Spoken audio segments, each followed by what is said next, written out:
Good evening to you, and thank you for choosing Hope TV to update you on what is happening within Kenya and the world over.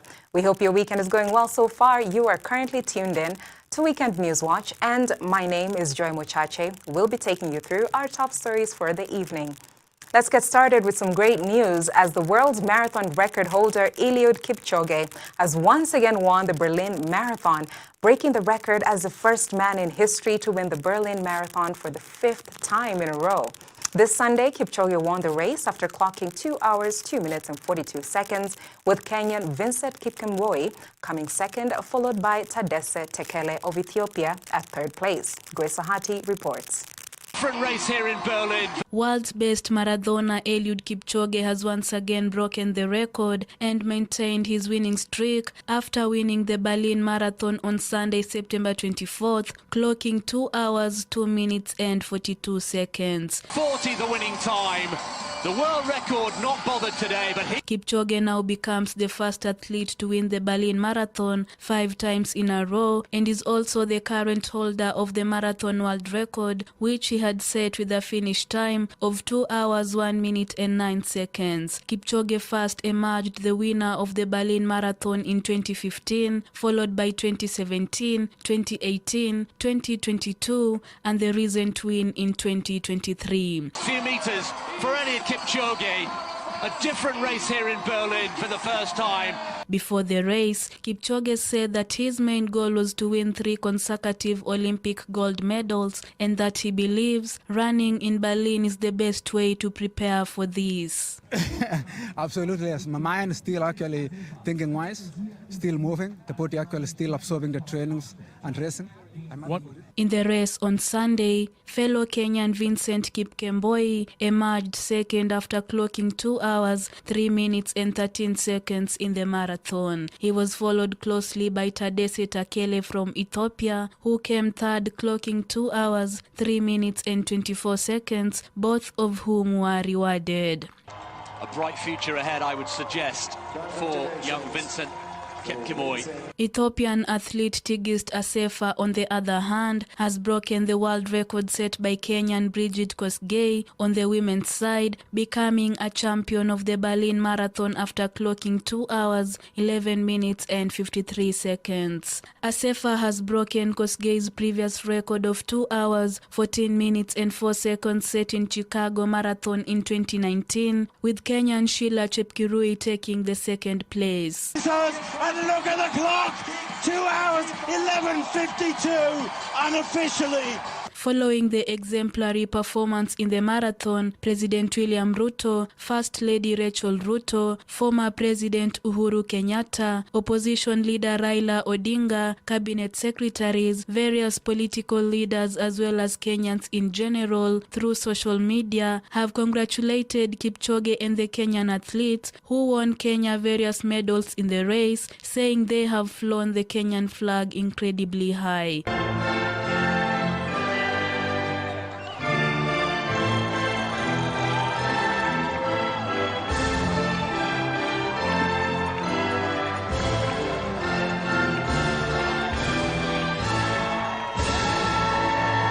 Reporting for Hope TV Newswatch, I'm Grace Ahati. Report Grace Ahati. And as we move on, Kenyans across the country continue to complain about the rising cost of living as CITAM presiding Bishop Reverend Callisto Odede has called on the government to be sensitive to what Kenyans are going through.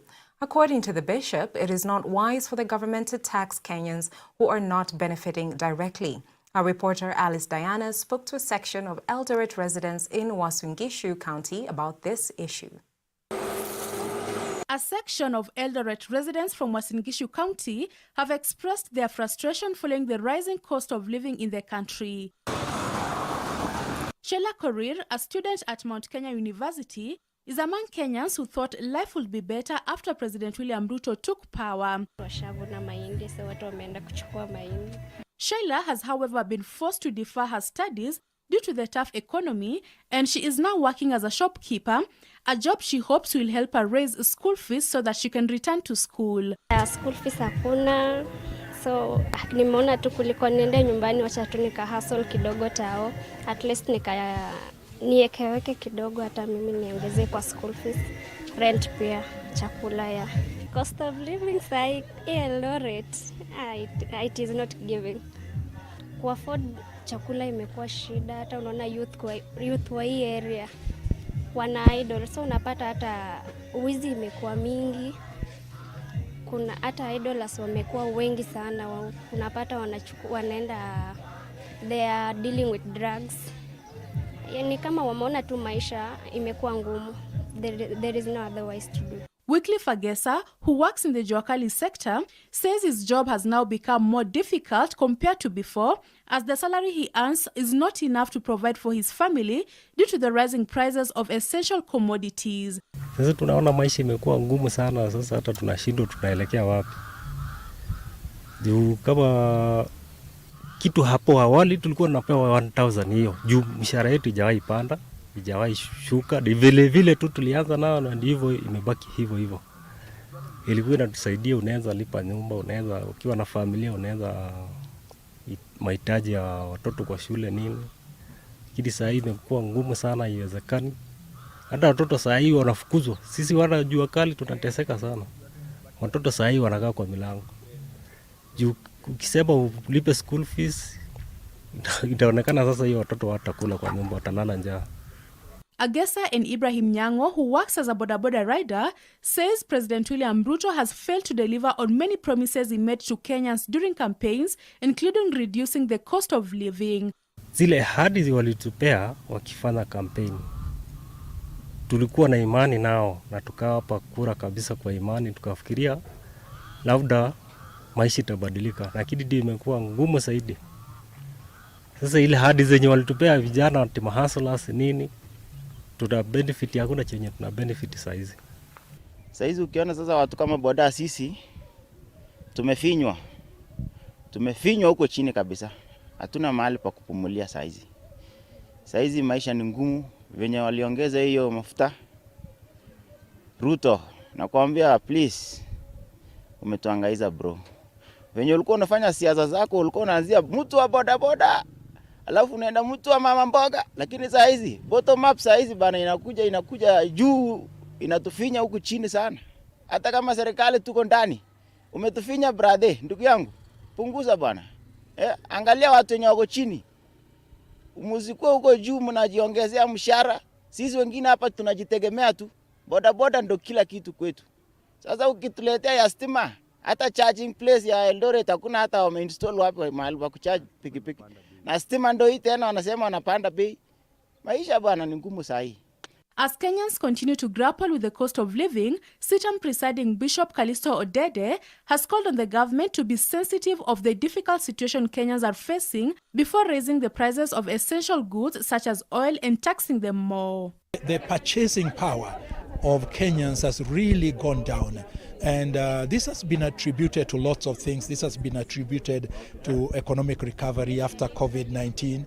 It has been attributed to the state of the world economy. That's not only affecting Kenya. But as we look through this, I think part of it maybe one might say is actually attributed to the situation in Kenya, where we have taxes being introduced by the government, and not just taxes, but taxes that are constantly increasing in a state where what a person takes home right now, when you add all the taxes, the VAT, the tax on fuel, the tax, a person is almost getting to a stage where a half of their income is actually going to taxes.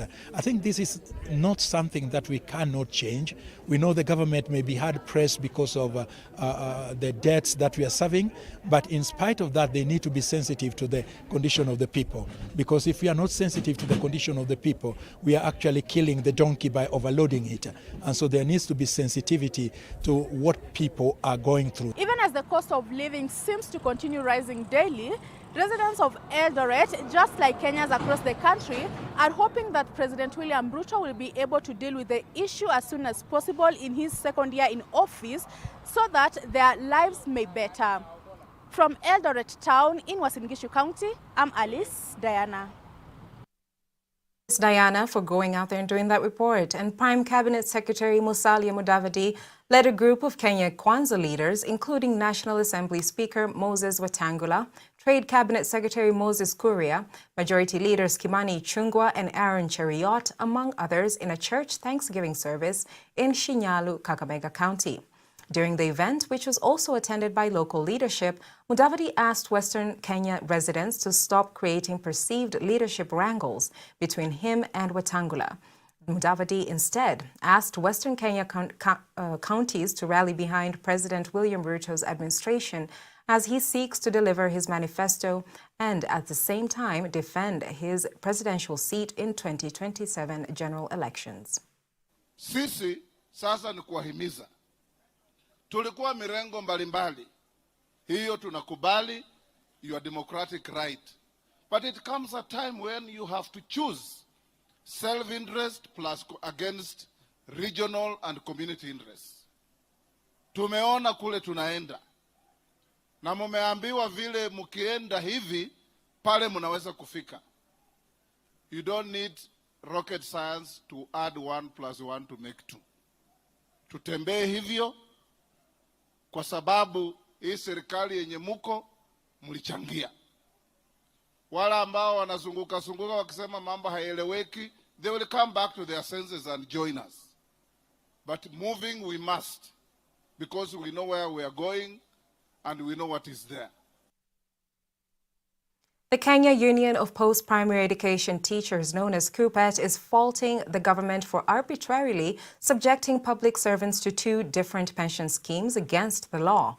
KUPPET National Vice Chairman Julius Korir laments that public servants who include teachers were now being forced to contribute to the National Social Security Fund and the superannuation scheme, adding that the union has instituted legal proceedings against the government and the case was ongoing.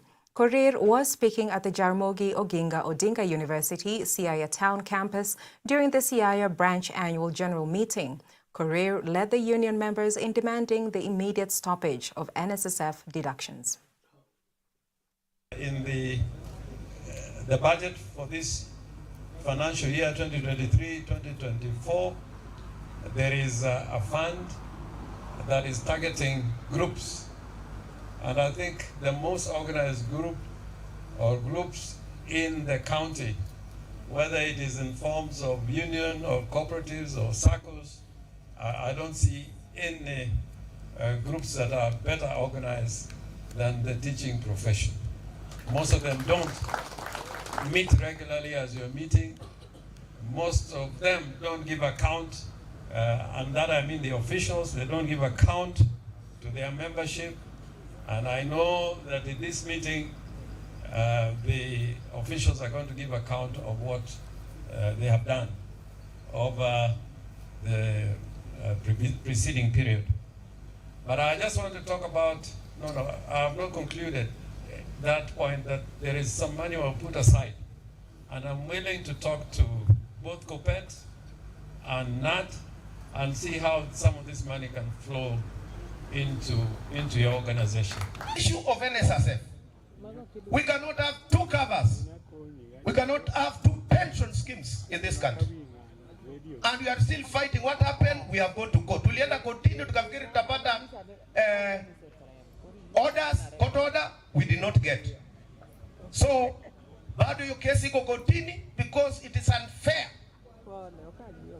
According to law, you cannot have two pension. NSSF alafu tena uko kwa hiyo superannuation. So nataka tukubaliane kwa hii mkutano. Can we continue advancing that this NSSF itolewe? Hebu tuonyeshe kwa mkono itolewe ama isitolewe. Asante sana. President William Ruto's United Democratic Alliance party members in Mombasa County have kicked off an aggressive popularization campaign ahead of December grassroots elections.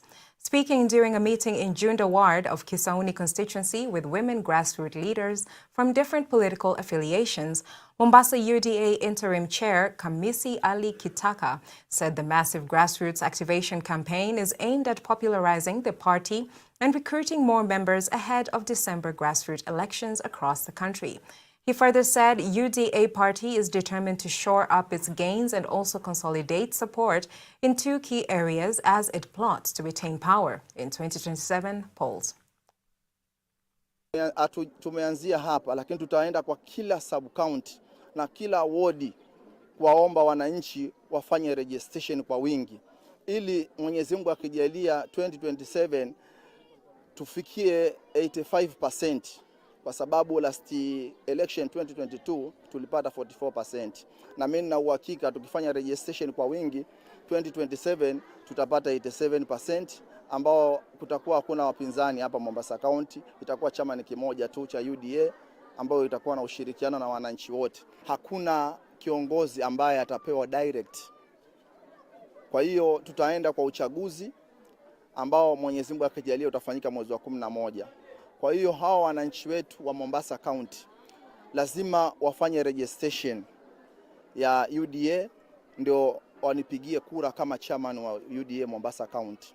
Kitu ambacho nilikuwa naomba sisi kama wana Mombasa tuache siasa.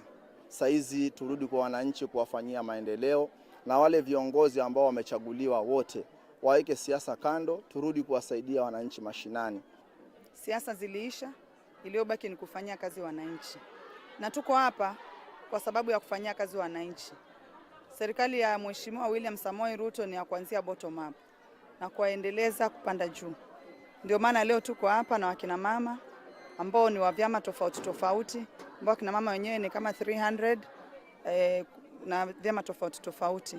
Tukiwaelimisha na pia zaidi kuasisitiza wajiandikishe katika chama cha UDA kwa ule mtandao, katika mtandao wa *509# ili tutembee pamoja. A section of Meru County MCAs has resolved to start a fresh impeachment motion against Governor Kawira Mwangaza barely a year after they initiated a similar process. Speaking in Meru County after a 3-hour indoor meeting, Majority Leader Evans Mawira said they are in the process of drafting and tabling a motion to impeach the Meru governor.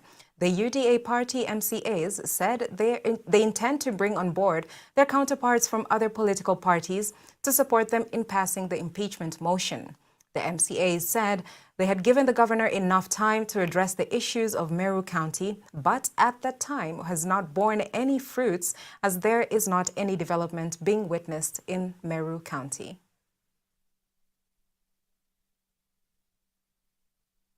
And a little bit about education. A conference held at Kasarani Sports Center was geared to improve the environment through tree planting. The Great Harvest Students' Conference has been held at the Kasarani Sports Center this weekend.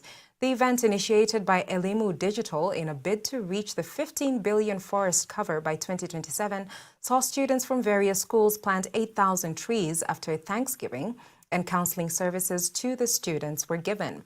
The Great Harvest Students' Conference was led by the chairman of National Environment Trust Fund, David Mwaure Wahiga.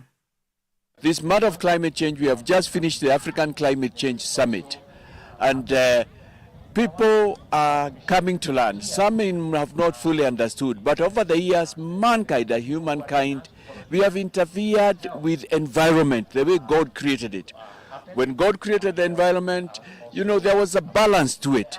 And the effect of these pollutant gases, particularly in the developed countries, and in our country cutting down trees, you know, trees when we were getting independent and we were getting born, we found areas forested, has interfered with the atmosphere.